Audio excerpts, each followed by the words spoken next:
Support for this channel comes from Skillshare. As a lot of you know, because I'm a student in a creative field, I use Skillshare all the time to aid in my projects and assignments. It's an online learning community for creators that has over 25,000 classes in design, business, and a lot more. I know one of my New Year's resolution is to grow as an artist and learn much more than what I know now. So if you also want to fuel your curiosity, creativity, or even your career for this year, I highly recommend checking it out.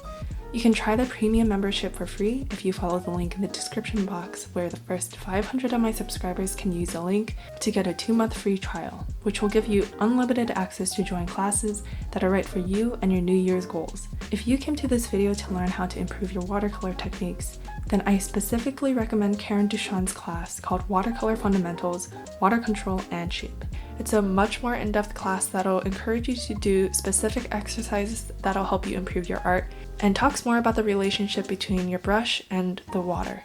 So with that, let's go through the different ways you can work with water while painting. It's a new year, so if your goal is to improve your watercolor skills, hopefully this video will help you. Wet on dry is when you have a paintbrush full of wet paint and you're applying that directly onto dry paper. This method is used to create flat washes of colors or gradients, and you can also use this technique to glaze different colors on top of a painted surface. I'm going to demonstrate this by painting a simple eye. And this may be obvious, but the key to layering watercolor paints like I'm doing here is to allow the paint to dry in between layers. And if you're impatient like me, then you can use a hairdryer to speed up the drying process.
Dry on wet is one of my favorite techniques.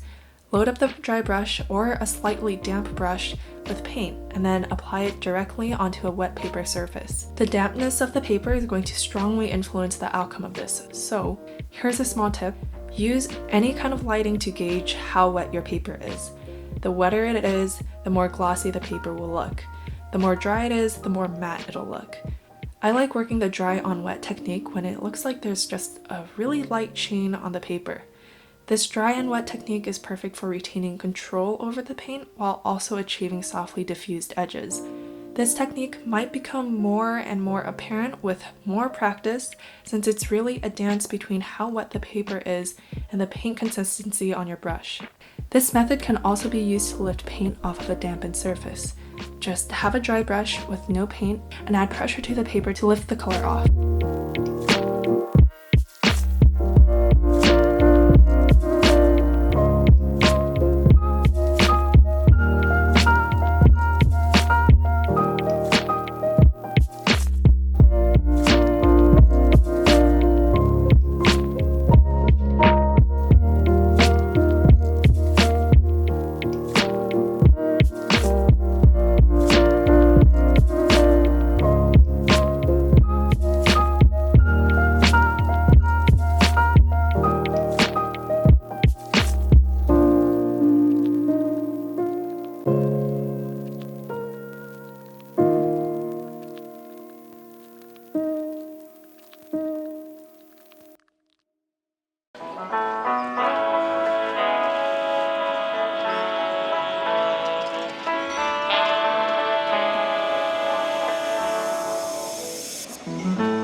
is a technique where you have the least control over the outcome. It creates the softest edges and also creates opportunities for really nice bloom effects. It's a great way to add texture and smooth color transitions in a piece. I like using this technique to create initial tones and color lays, as well as creating backgrounds. But with this technique and all of the techniques that I've shown, use it however you want while painting.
This technique is just called dry on dry, and I personally only use this technique to add detail onto a piece, like lines on a telephone pole. Load a dry or damp brush with paint and brush it onto a dry surface. This is also a really nice way to emphasize the texture of the paper that you're using and to create super defined elements that can contrast strongly against a watercolor piece.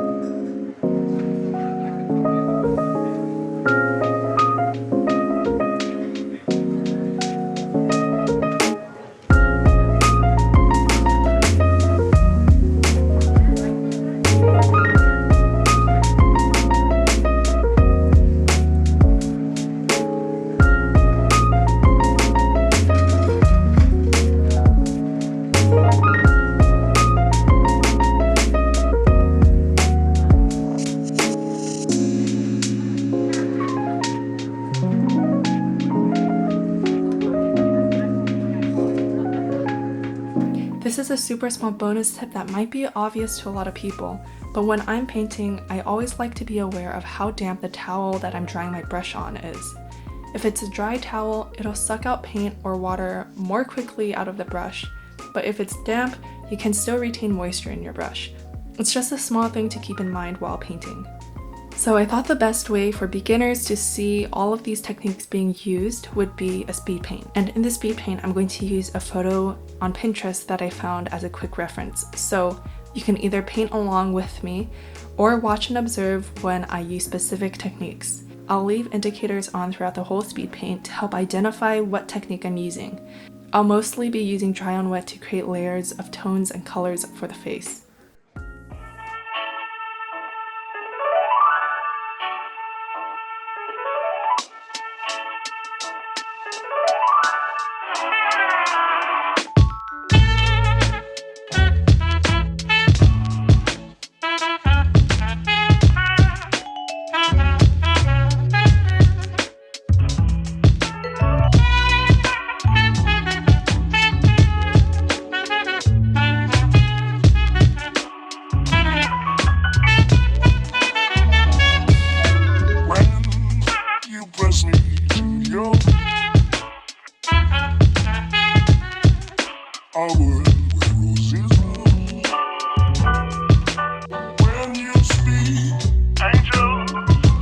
From above, everyday would seem turning into love song.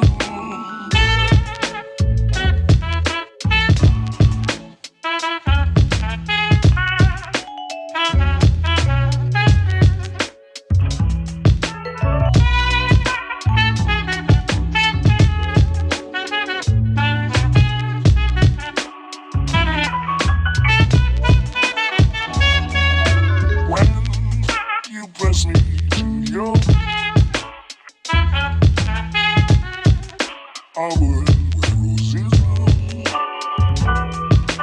When you speak, angels sing from above. Everyday void seems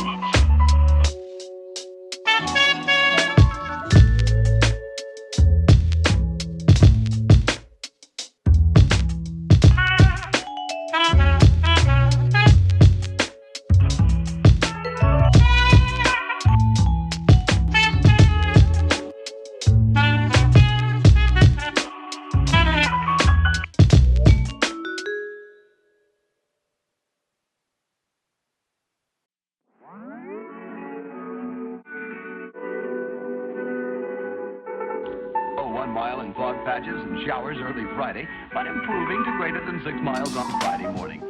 Stars shining bright above you. Night breezes seem to whisper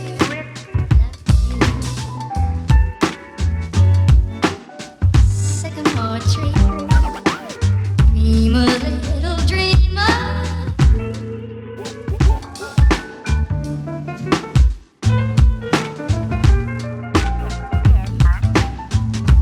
Night breezes seem to whisper love you.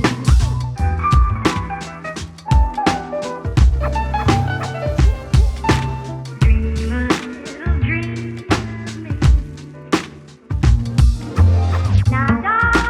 Waiting, but I love you. Still craving your kiss.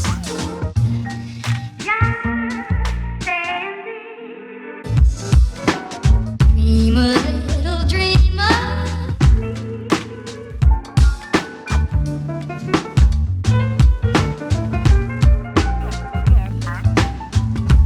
Night breezes seem to whisper love you. Suggestion this Saturday night, sensational double thrill stock car spectacular at 7:30 at noon. Dream a little dream.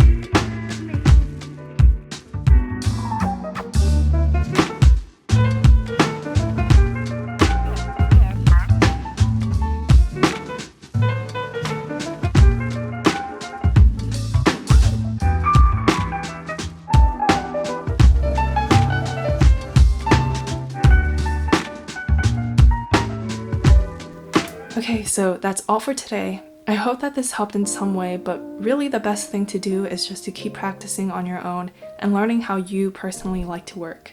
Please leave any questions and other tips that you might have for anyone watching in the comments below. I'll try to answer as many questions as I can. Also, follow me on Instagram and turn on post notifications if you haven't already. So thank you so much for watching. Happy New Year's, and I'll talk to you soon.